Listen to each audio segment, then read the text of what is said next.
what future do you envision for AutoML tools? This is what I think is absolutely crucial for AutoML to gain more traction, is to figure out how to make the human a collaborator in the process instead of completely trying to automate the human out of the loop. Yeah. And there's a lot of excitement about human in the loop computing today. And I believe in the next 5 years, we're going to see some amazing progress. So during my PhD, there's been many moments where I thought about how I can connect what I'm doing, connect my passion to the idea of wanting to found a startup.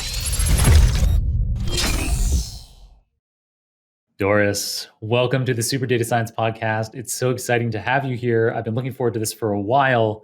Welcome, and where in the world are you calling in from? Thank you so much for having me, John. I'm super excited to be speaking with you today. I am calling from San Francisco. Nice. And so I know you through Kevin who was in episode 541. He had a brilliant episode. Like you, he did a PhD and then has taken some of the inspiration from his PhD to found a company. And so that's kind of a common thread between the two of you. How do you guys know each other? We were introduced by my co-founder, actually. And I think my co-founder got connected with Kevin from a shared research interest. Cool. Yeah. Well, yeah, I'm not surprised. You guys have a lot in common and you're both doing incredible things. I can't wait to dig into what you're doing with Linea today for our listeners. It's so exciting. So you're the founder and CEO of Linea. That is correct. And it's an impressive early stage company. At the time of recording, it still says on your LinkedIn profile that it's a stealth startup. But I know that this podcast episode is a big part of your launch. You have lots of exciting alpha users already. You got Twitter, Stitch Fix, Lyft, Pinterest, a company that everyone else pronounces Asana, but I say Asana, which I'm pretty sure is how you say that in Sanskrit. But nobody else seems to know that, so I'm the one who sounds weird. You've had amazing investors already. The CEO of Kaggle, Anthony Goldblum, the co-founder of Databricks, DJ Patil, who was the first US chief data scientist. He's also in Super Data Science episode number 355. Hillary Mason is an angel investor. She's coming up in an episode soon this year. And I hear that you have large institutional investors to be announced soon. So, Doris, how exciting to be where you are. It must be an incredible experience to transition from your PhD to now have this company launching. How does it feel? It's absolutely incredible every day. You learn something new every day. You fail at something every day, and that's how you learn. And this is like nothing I've ever done before in my entire life. Cool. Well, I have every confidence that it is going to be a great success. Everything that you've done up until now has been an extraordinary success. And even prepping for this episode, it has been a really nice experience. So for listeners to be aware, I have to do research, and we have an amazing researcher, Serge Massis, who comes up with potential topics to cover with guests. But in this case, Doris went out and she brought lots of topic ideas to us. It just seems like you're such a thorough, thoughtful person. I have no doubt that Linea is going to be a big success as well. Thanks so much, John. So the key problem that you're solving is a big pain point that I run into all the time at my job. So my team, the data scientists on my team, typically use Jupyter notebooks to play around with how a model might work, how they might pre-process the data, how they might clean things up, creating charts of results or exploratory data analysis before we put it into the model, and then the actual modeling itself, largely happening in Jupyter notebooks. We also have some people who use PyCharm, but Jupyter notebooks are, I think, the most common way today for people to be developing their models. And then you run into this problem where you want to take the model from the notebook and put it into production. And very often that means writing Python files from scratch. You're starting over, maybe some copying and pasting from the Jupyter notebook, but it is certainly a big pain point. And so it can mean that modeling that might have taken a week or two, then takes another week or two to get it into production. And it also means that we need to have people, our data scientists who are doing the model development, need to become pretty specialized at the kind of machine learning aspects, the machine learning engineering aspects of getting things into production. So this is a big pain point. And it seems like that is the problem that you've set out to solve. So it comes out of your PhD research, and we'll talk about your PhD research more later on. But yeah, this pain point is something that you've managed to solve in just a couple lines of code. That's right. So for better or for worse, notebooks are used for experimentation during model development. And once a data scientist is finished with the experimentation in the notebook environment, models and the entire processing pipeline need to be deployed. So how does your startup, Linea, help solve that big pain point? Yeah, so Linea, the solution is based on a very key observation, which is whatever is happening during development, at the end of it, what the data scientist is doing is simply extracting a subset of what they've already done. And 90% of what they do during development does not make it into production, and that is very natural, right? And that whole process of extracting requires recalling dependencies, understanding basically the necessary and sufficient, that's what I call the subset of code that leads to that model. And this is not something that data scientists have the mental bandwidth to track while they're developing models. Their only mission during model development is to get to insights extremely quickly, and that allows them to train models that will perform extremely well in production, right? So that means they're incurring a lot of technical debt as they work, right? So that means that's why there is a ton of time that goes into cleaning up their notebook and pruning out the extraneous parts that were simply for exploration or for understanding, right? So what Linea is able to do is a couple things.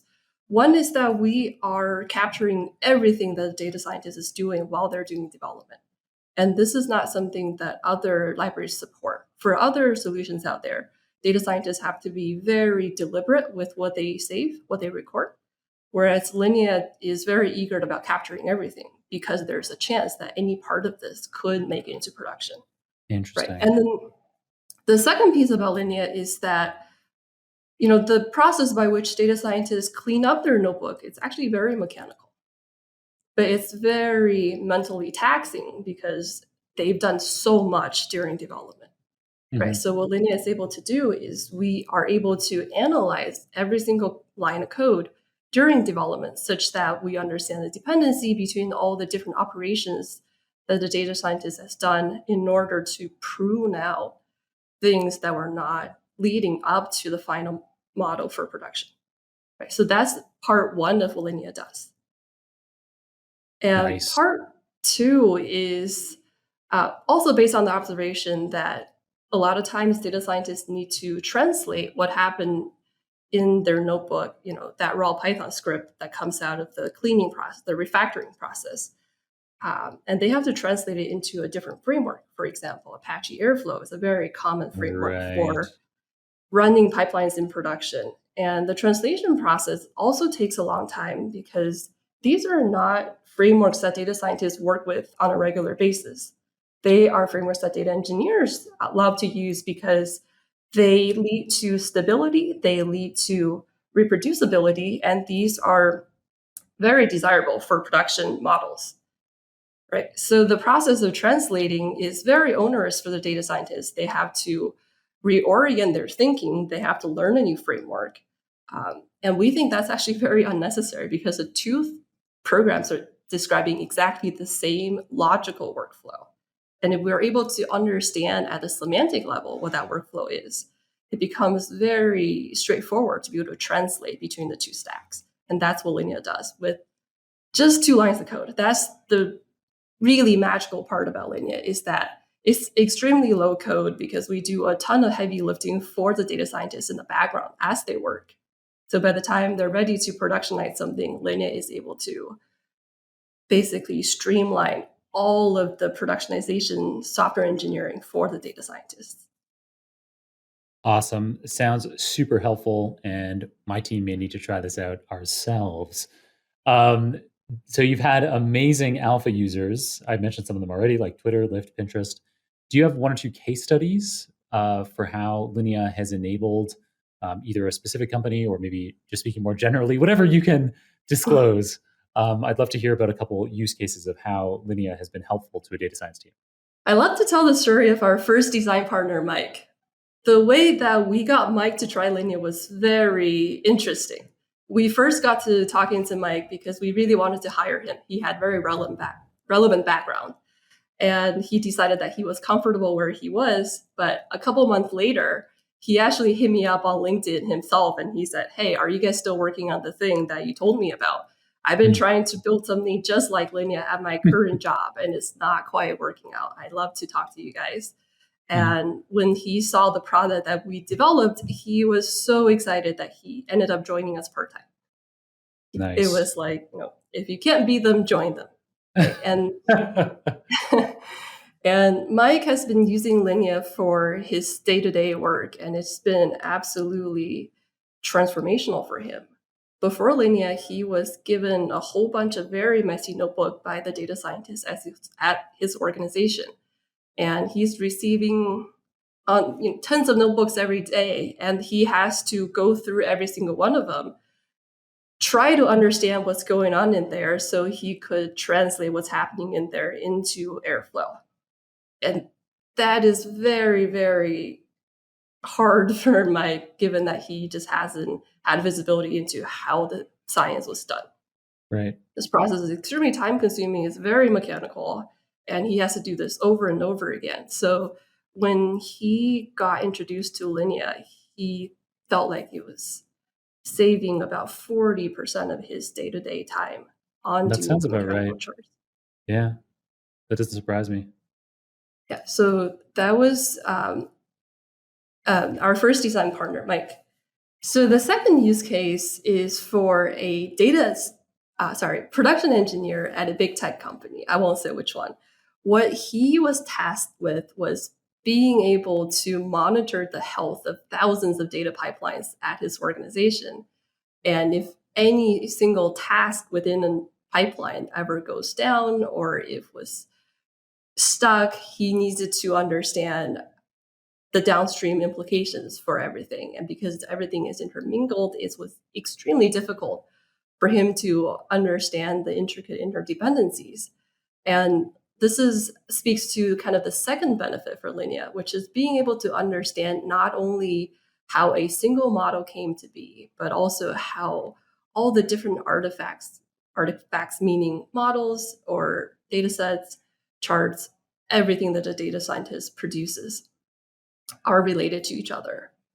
And this allowed our design partner to be able to say, if this task is taking forever, all of these other pipelines that are feeding into dashboards or feeding into production models, they need to be alerted because there's potentially a failure for them or there's potentially other issues that could arise. So he was super excited to get his hands on Linea because now he has answers to a lot of the questions that he wasn't able to answer before. Cool. Yeah, I love those use cases, and it underlines the same kind of issue that I was describing, that getting models from our playground environment into our production environment can be such a chore. And so that 40% figure that you said, saving 40% of your time, that sounds about right to me. I can imagine, yeah, huge time savings through using a tool like Linea. And yeah, I can't wait to try it out myself. So clearly, you've been able to convince a lot of people that this is a revolutionary idea. You have amazing investors already and even more lined up to be announced soon. So, very exciting times. What was the initial point that led you to founding this company? I know that some of the work you're doing in your PhD inspired this a little bit, but yeah, when did you actually decide, I'm going to do this? I'm going to found a company and solve this really thorny problem?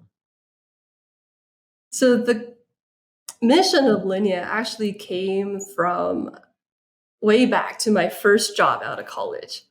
I was what we now call an ML engineer. Back then, that wasn't even a term yet. At a big tech company, my team had over 30 ML PhDs on it. I was extremely excited to be part of that. And what was really turned out to be a little disappointing that my entire job was just data plumbing. All the data scientists got to do the super exciting modeling work. And after they're done with that, they bring their model to me and they say, now make a pipeline out of it, put it into production. That process was very important because until that process happens, the models are not generating any business value. At the same time, it was extremely mechanical. It was not the most satisfying work. And that's what inspired me to go to grad school. I was basically thinking that if I wasn't able to do machine learning in industry, maybe I should go to grad school, look at all the PhDs on my team. And I spent the first couple years in grad school exploring all the different ML algorithms, exploring ML research. And it turned out that where my passion really lied was in building systems to support other data scientists to make use of machine learning. And that's what really inspired me to go on the mission for what we're doing at Linea today. And in terms of wanting to do a startup. So just to kind of recap there. So you're at a big tech company, you're working on what we would today call machine learning engineering types of problems, productionizing algorithms, the key problem that Linea solves.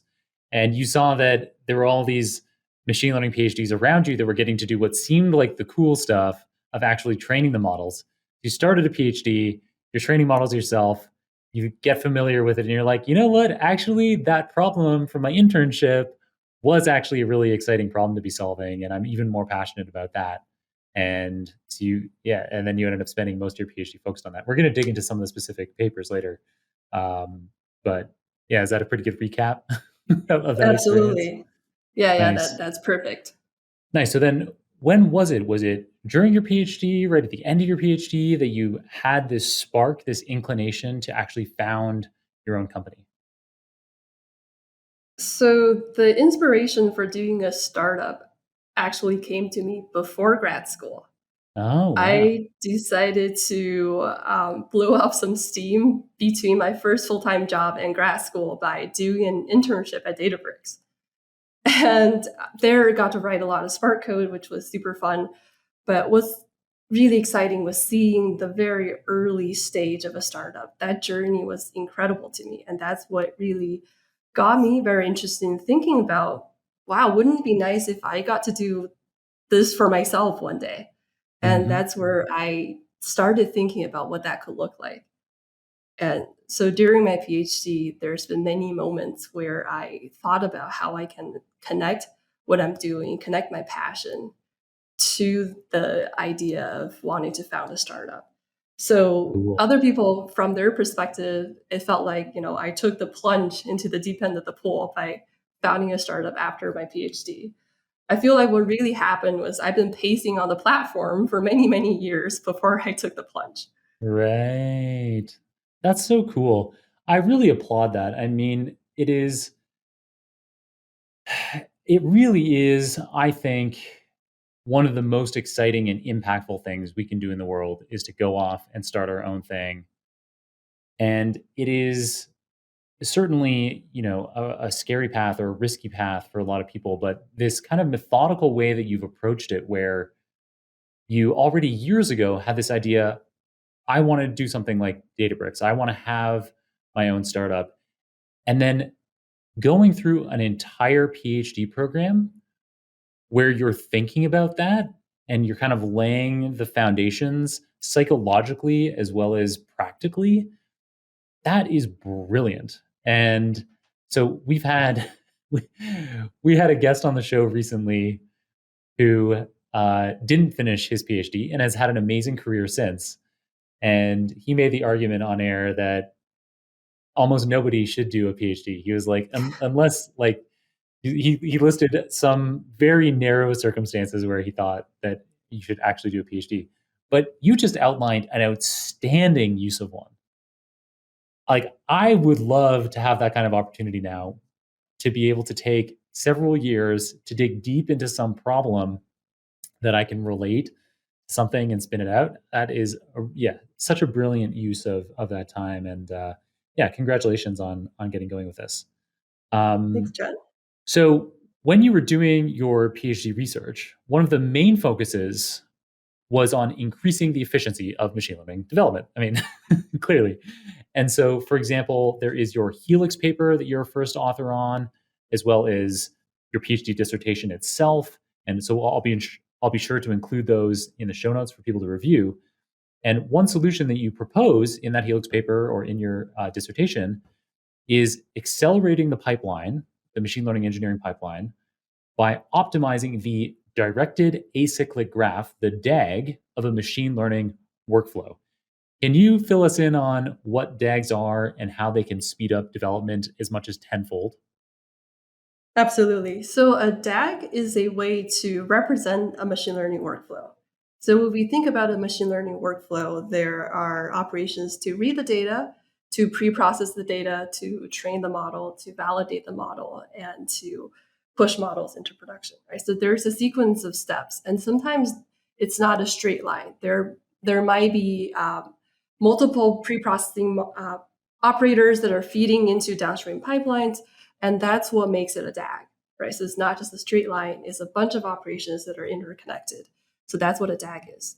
And so Helix was able to take advantage of this DAG representation by observing that across iterations, the data scientist really isn't changing their workflow much.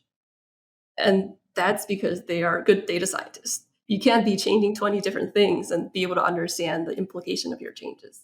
And what that allowed us to do is be able to very intelligently cache intermediate results within that DAG so we can avoid redundant computation in future iterations.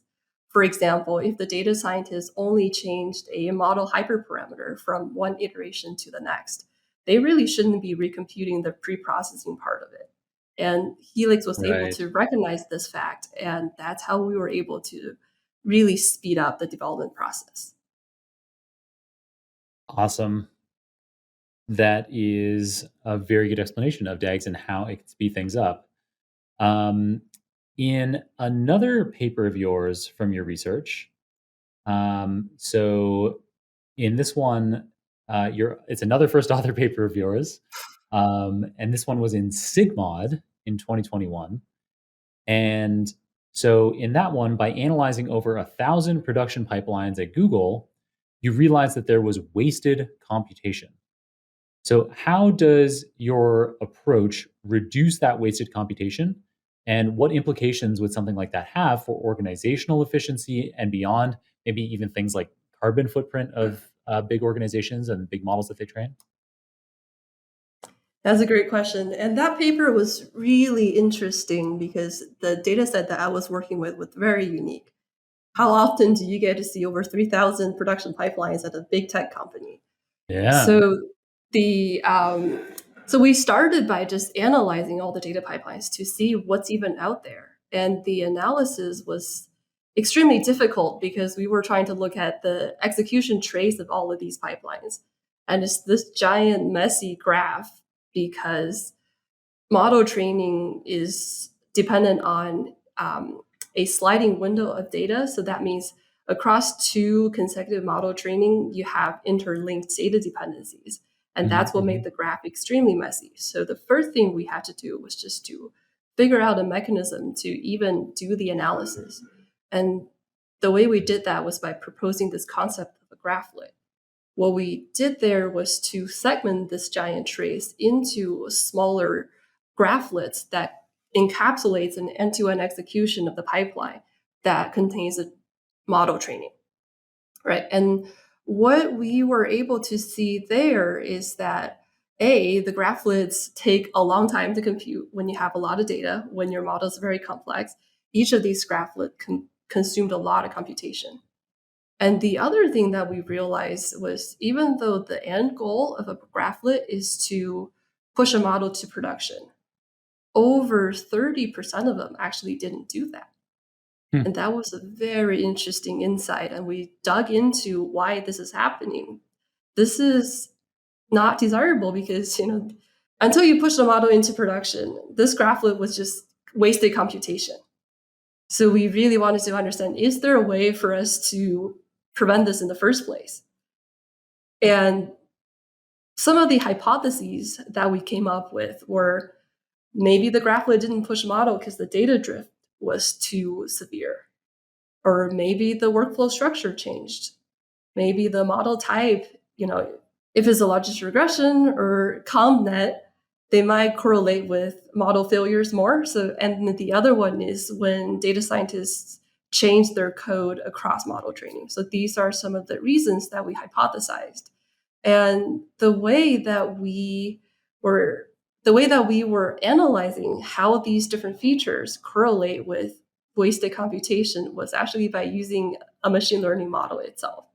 We trained a random forest model to be able to predict whether a graphlet was going to push a model to production using all of these features. And the outcome was that this model itself was able to identify correctly over 50% of the graphlets that ended up not pushing a model. So it was able to reduce 50% of the wasted computation. And by analyzing the model correlation between the model and the features, we saw a couple of very interesting things. The first thing was that the model type was a very weak indicator of whether graphlets were going to fail. So that means logistic regression, CommNets, they're equally likely to lead to wasted computation. And the other thing that was very surprising was that the code change really didn't matter either. So when data scientists tweaked their workflows, that wasn't a contributing factor to failed graphlets. And the things that were the most relevant were data change, as we have hypothesized when data drifts, that could lead to model behaving poorly. And the other thing was workflow structure change. So sometimes the number of operators within the DAG could change because data scientists have decided to transform their data differently, or maybe they wanted to put a couple models together and then do an ensemble model. And these factors contributed heavily to graphlets failing and therefore to wasted computation.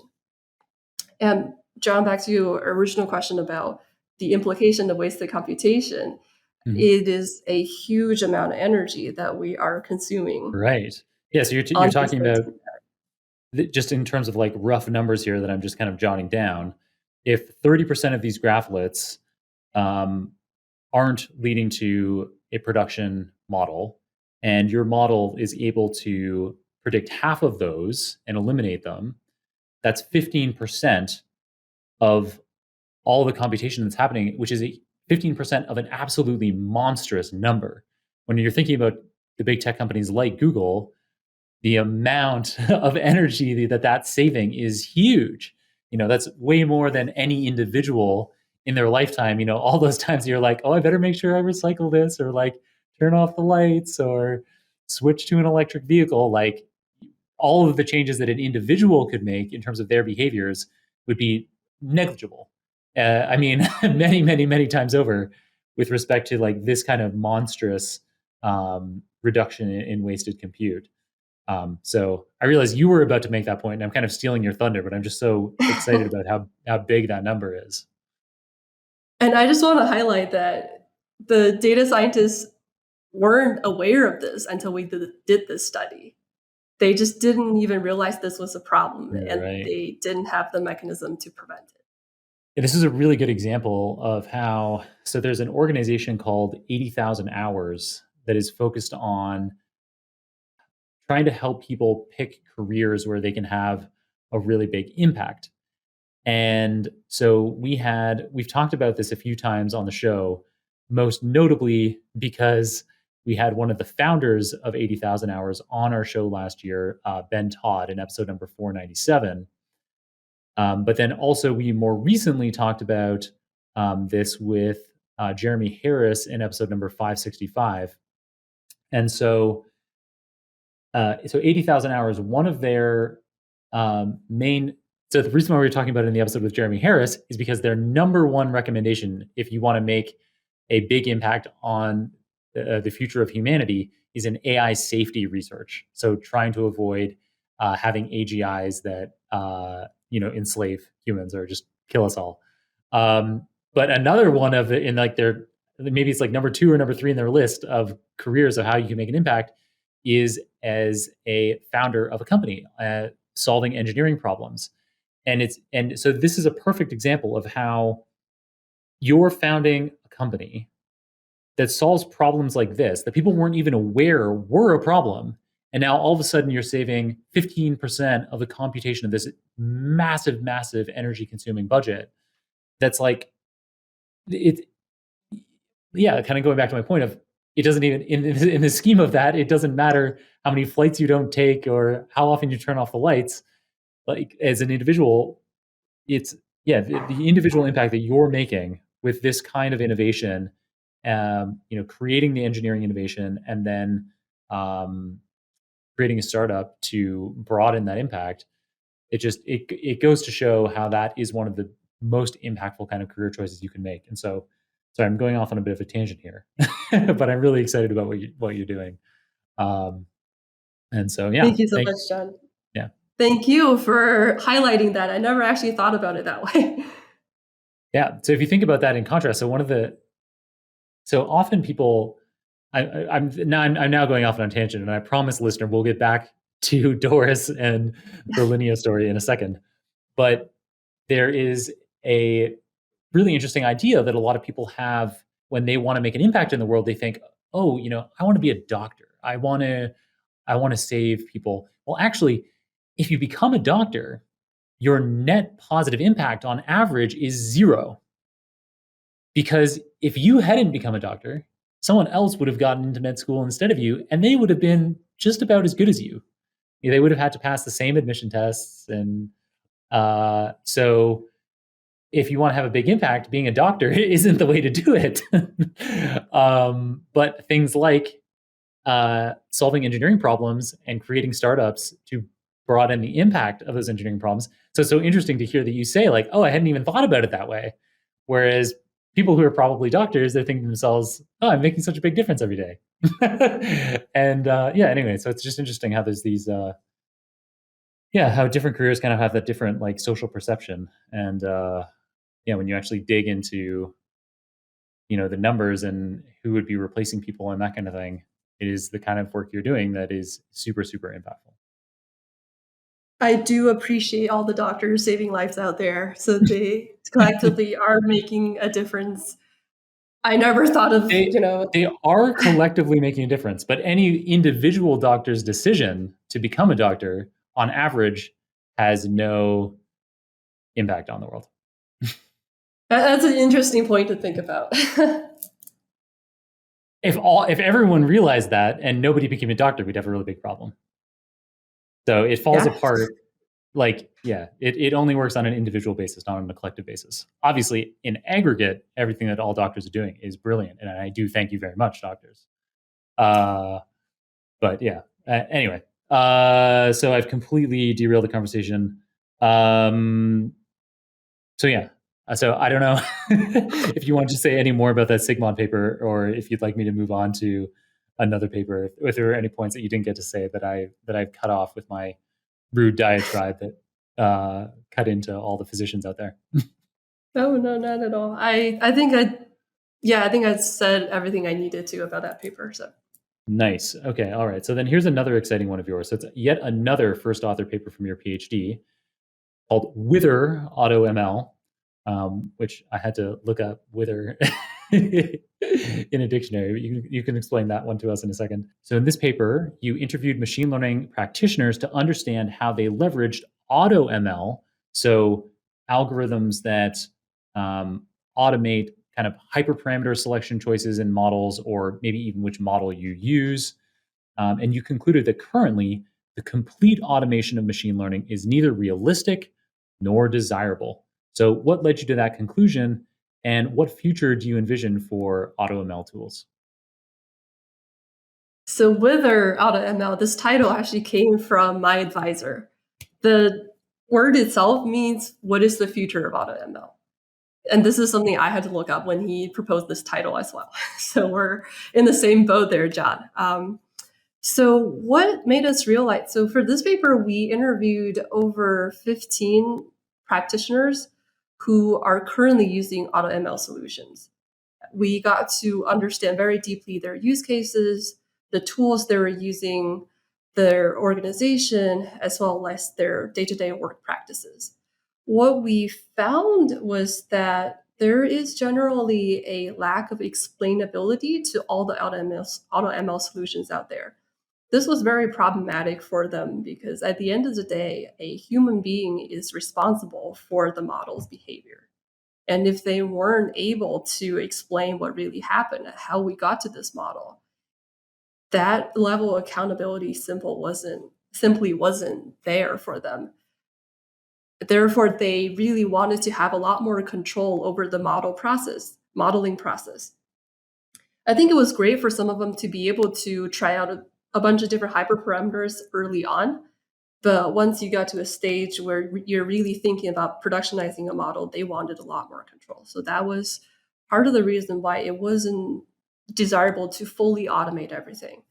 And the realistic side was mostly about the ability for the systems out there to capture human intuition and human domain knowledge. Imagine if you're looking at a data set, for a drug prediction or something of that nature, right?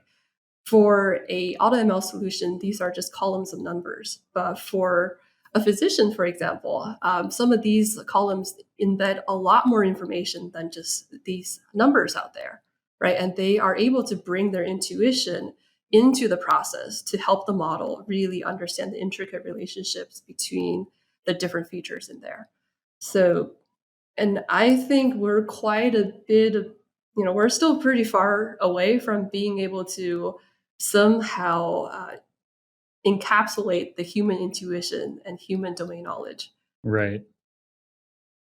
So maybe this is the kind of challenge that Linea maybe years from now could figure out an answer to.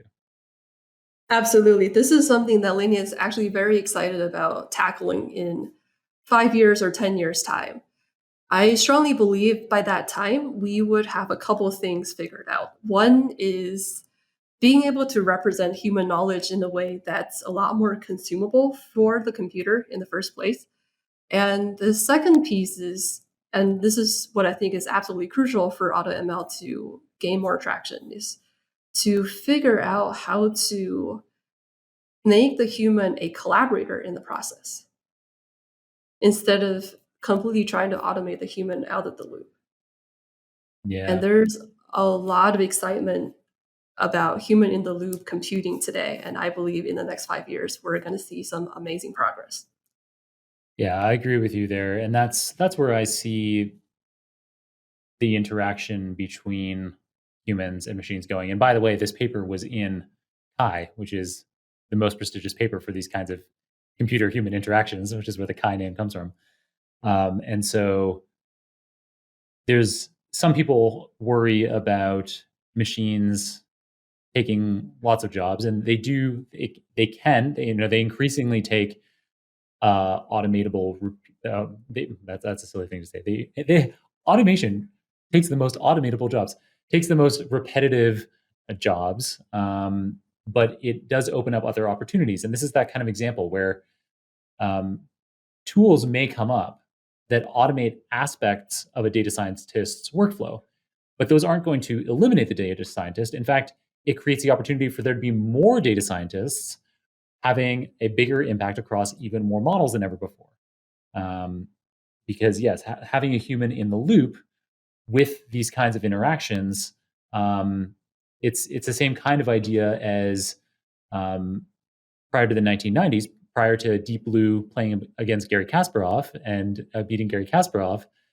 There was this idea of a human against a machine. And, for a while it was like, computers can't be as smart as a human at this complex thing like chess. And then it's like, oh crap, they can be. But what the great chess masters did then wasn't to discount computers. It was to work with them and to see how they could use guidance from machines to like, oh, what would what would I do here? And what does the machine recommend doing here? Okay, well, I appreciate that guidance in this case, or maybe that gives you an idea. But instead of doing what you're suggesting, computer, I'm going to go with my idea. And so that working together with the machine is a more powerful pairing than the machine on its own.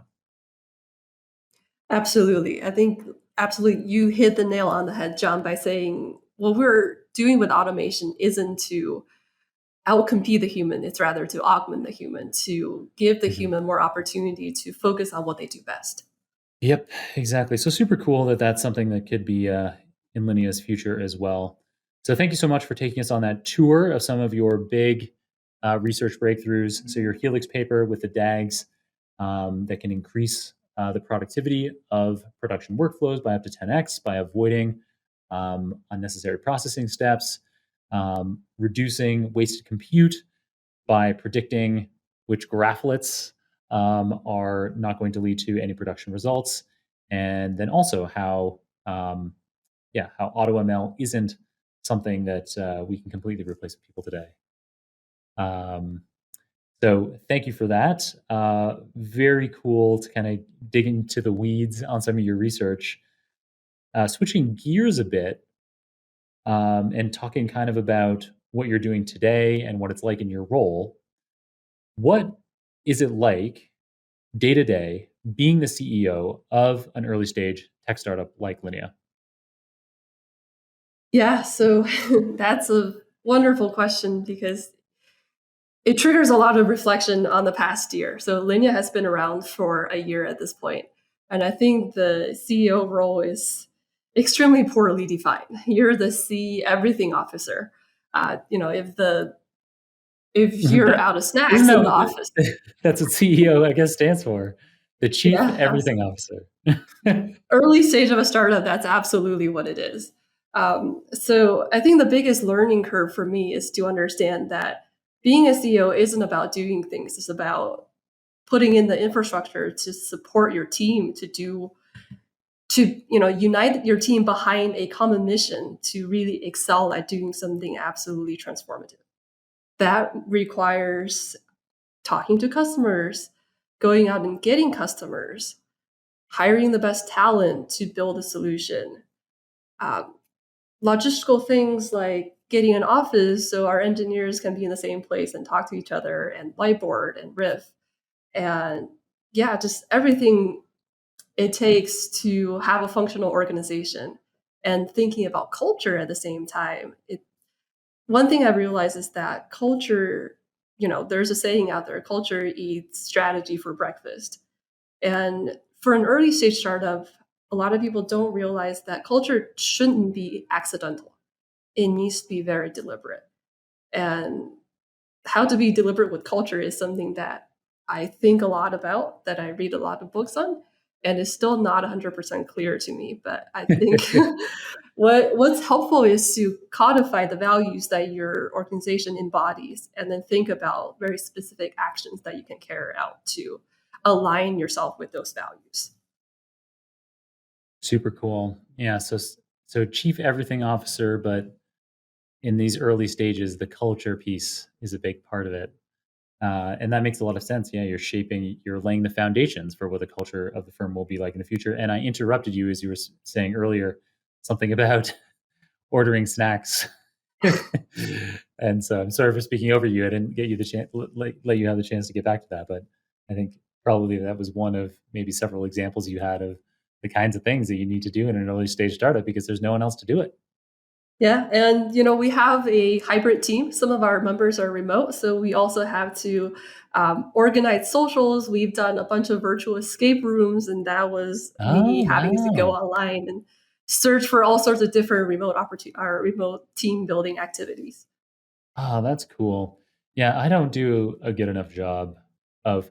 Well, actually, I in one-on-ones with my remote team members, I'll say things like, do you want to have like more of these kinds of things? And all of them, and on my current team, and so in the future this might change, but right now they've said like, no, like I'd rather just have that time. I'm like, all right. But yeah, that's cool that you found things like that. I haven't heard of that, a virtual escape room. That's fun. Yeah, we've done a bunch of these, and we keep doing them because everybody loves them. Nice. That's super cool. So what is if you had to pick one thing, one particular aspect of what you do professionally, what would be your one favorite thing? My favorite thing about my job is at the end of a demo, the user says to me, "Is this magic?" And that makes everything worthwhile. Wow. Yeah, I bet. Yeah, that's so cool. And with a tool like yours, that's taking something that could take 40% of a data scientist's time and uh, abstracting it under a couple lines of code, I can see that you would get a lot of those wows. And I bet that that was very helpful for the early stage investment that you have already received from such illustrious folks. Super cool.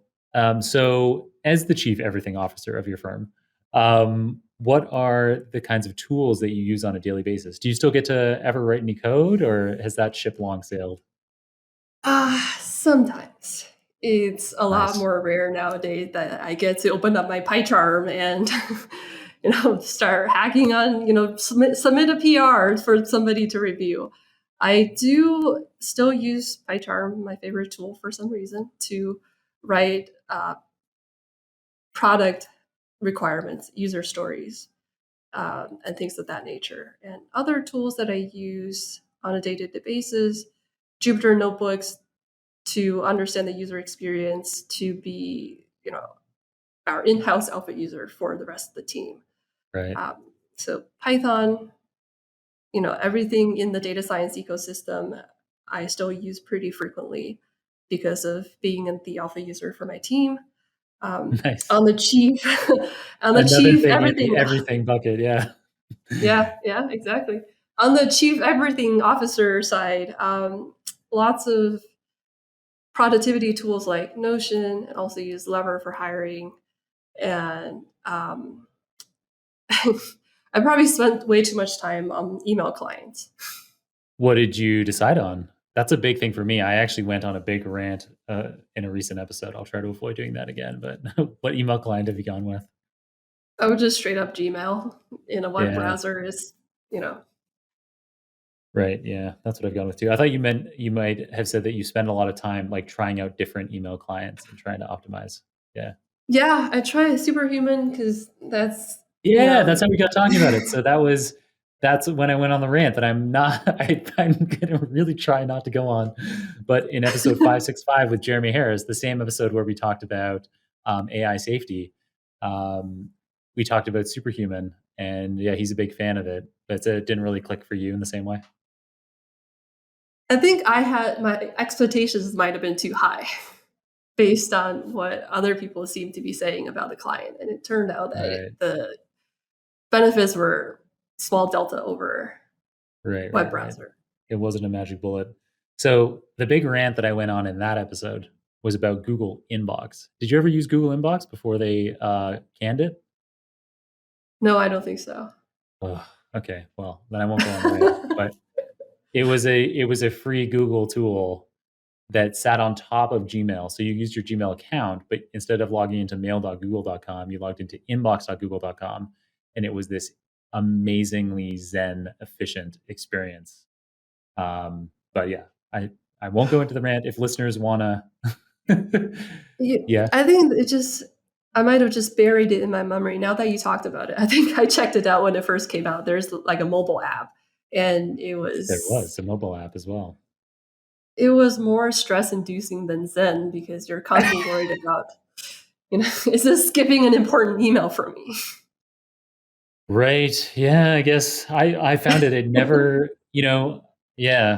That is the risk. So you're relying on a machine learning algorithm to filter for you what is important and not. But I guess in the years that I was using it, I can't recall an instance where an email that I needed that day was held away from me until the next morning. Yeah.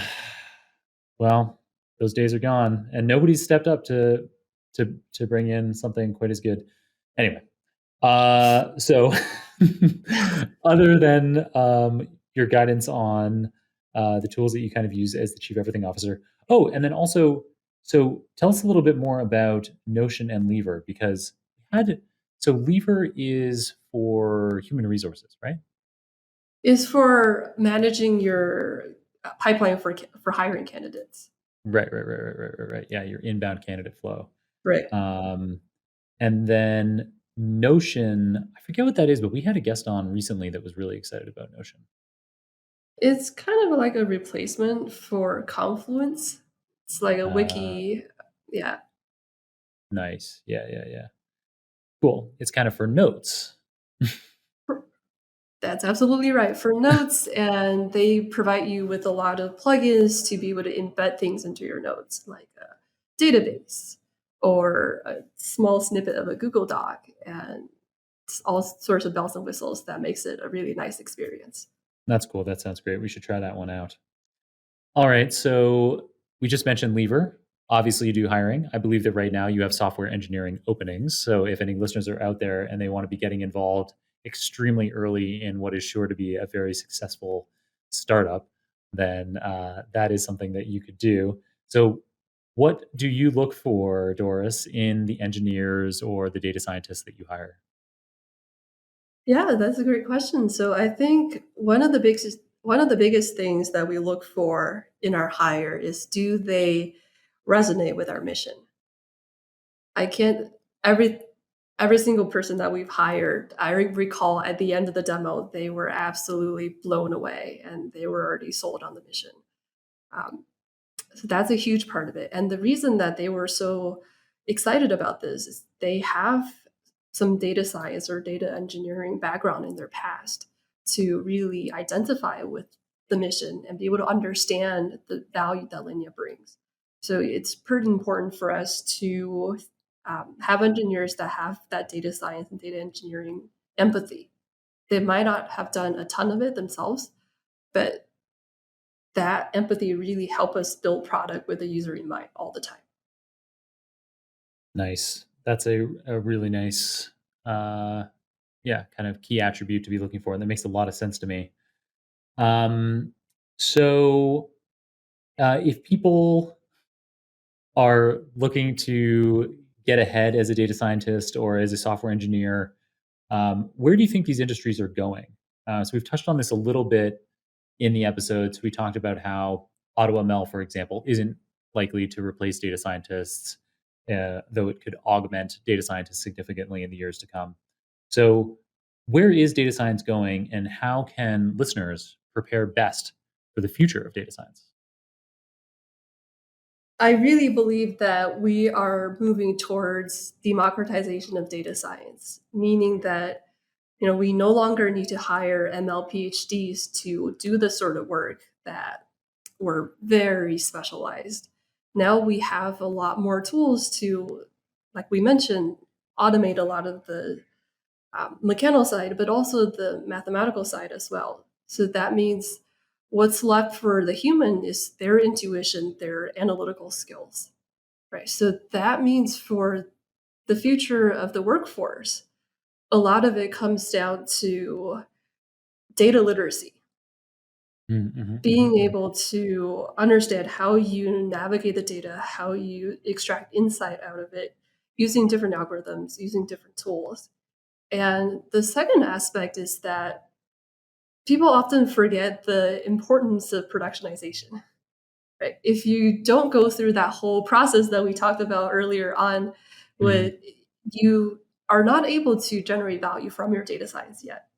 And we're starting to see a trend of data scientists owning the end-to-end chain all the way from development to production.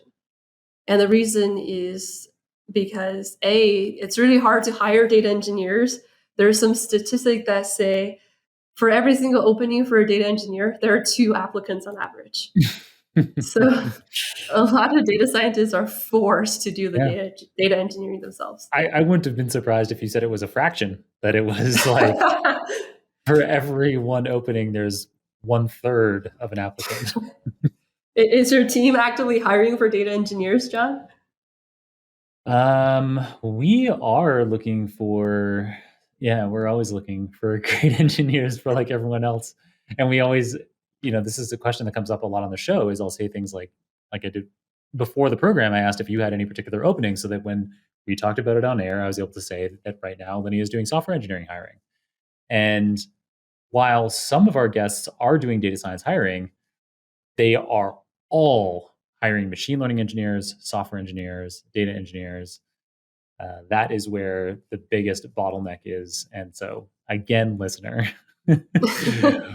if you're looking to get hired in this field, being a pure data scientist, you're still going to find work. But if you want to be super in demand, focus on some computer science skills, some software engineering skills, for sure. That's exactly right. And that'll really help you elevate the value of your work. Definitely.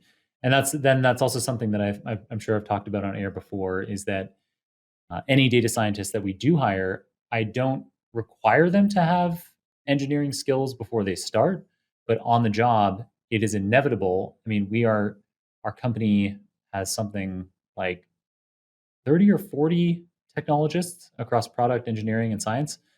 We're not big enough to have data scientists solely be creating models and then passing that off.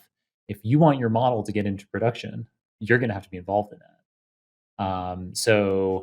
Because there's kind of this, I don't know if you have thoughts on this ratio. I can't remember where I read this initially, but it is in line with my experience as a chief data scientist, is that for every one person creating a model, you need 4 people to put it into production. Although I guess Linea is maybe it'll all of a sudden be 1 to 2 if you're reducing 40% of the time required to get things into production. But that is kind of the split that we see. There's lots. Having the model weights is great, and you need them. But having the model weights be accessible performantly in production is a huge undertaking. It's so specific to your particular problem. You're lucky if you have a problem that can be handled by something like Google Cloud's Lambda or AWS Lambda. It is. Google Cloud doesn't have something equivalent, but it's AWS that has those Lambda functions. It's lucky if you have that, but for a lot of problems, to have them run performantly, there's like caching things that you need to be considering on your side, and just passing it off to some cloud function isn't going to work because the size of the data is too much. You'd have to wait for all of the data to be loaded by that cloud function. So there's all kinds of memory and compute things that you need to be thinking about to get your data science model into an actual production system. And it's that part where, we see the most, as I said at the beginning, it's where we see it's one of our biggest pain points. It's one of the pain points that Linea is solving. And it also means that if you're a data scientist on my team, while you're on the job, you are going to learn how to engineer machine learning models. Otherwise, we're going to have like this backlog of data science models that aren't getting into production and aren't making an impact. Anyway, Doris, so monologue over. Without divulging anything proprietary, do you have any other insight for us on where the biggest future opportunities lie? Maybe not just for data scientists, but in technology in general. Like, where are the big opportunities? That's a big question, Jon. I know, it's non-fungible tokens.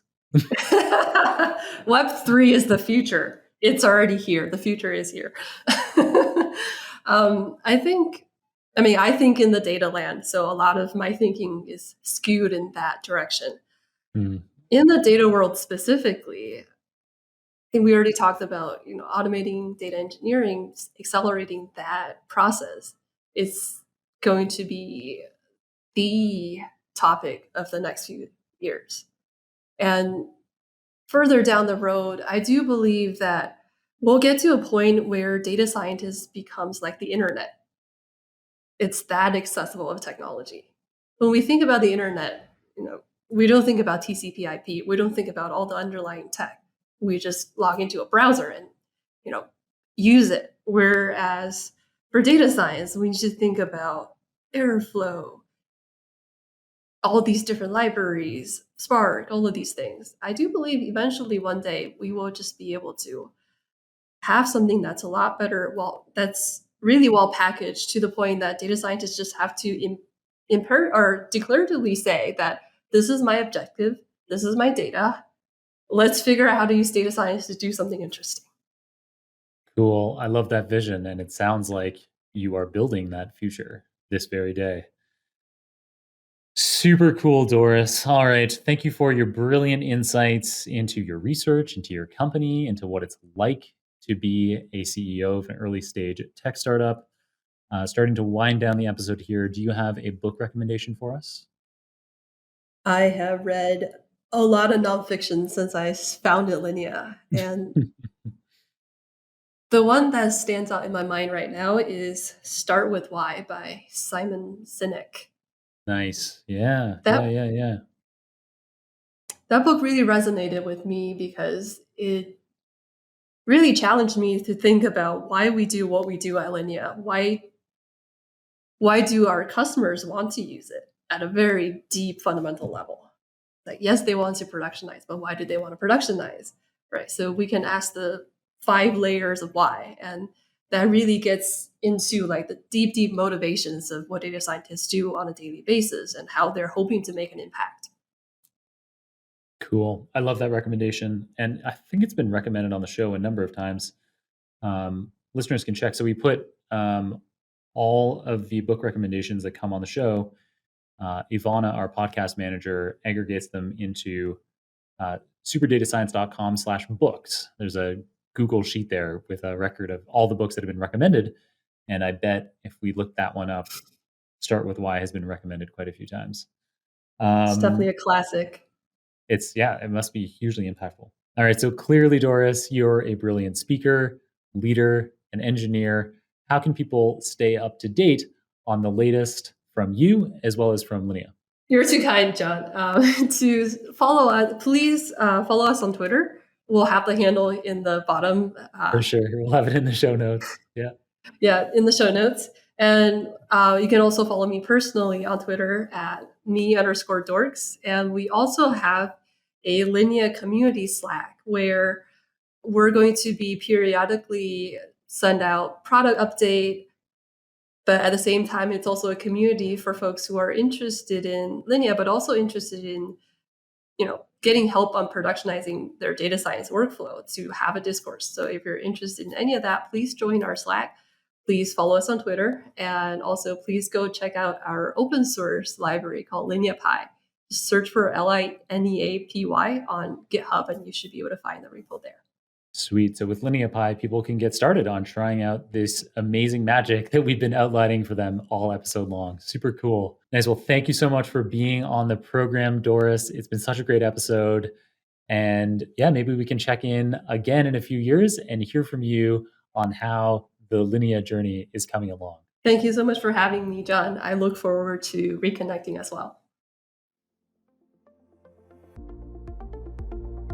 Dr. Xin is such an inspiring, thoughtful, and visionary entrepreneur. I loved getting to know her during today's episode, and I have no doubt that a tremendous future lies ahead for her and Linea. In today's episode, Doris filled us in on how in just 1 or 2 lines of code, Linea cleans up Jupyter notebooks and deploys ML models into production. How DAGs can 10x production workflow efficiency by avoiding unnecessary processing steps. How 30% of graphlets amongst the ML pipelines at Google don't impact production systems, and how half of these can be predicted, thereby significantly reducing wasted computation. How the intuitions behind devising ML models are not fully representable today, but could be in 5 to 10 years, and how thanks to the democratization of data science, PhDs are no longer essential to developing ML models effectively, but data literacy is more important than ever.